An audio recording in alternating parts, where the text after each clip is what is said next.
Hello guys, good morning, good afternoon, and good evening po sa lahat. For today's video, meron po akong itatopic ngayong araw na to at ngayong gabi ng alas 2 ng gabi. Talagang gumagawa ko ng content ng madaling araw talaga. Team Zombie nga, di ba? For today's video guys, paano po ba ma-unlock ang 60,000 minutes views sa in-stream ads? Okay, ganito ang gagawin nyo guys ha.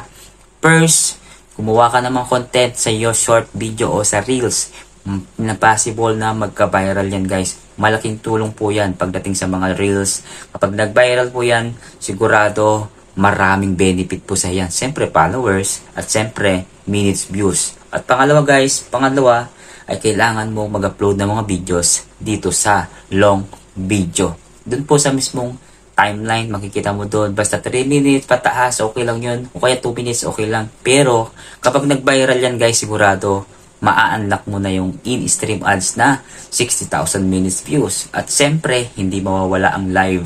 Ito guys yung pagla-live po, malaking tulong po ito sa pag-unlock ng ating in-stream ads o 60,000 minutes views. Kaya ano pang hinihintay mo guys?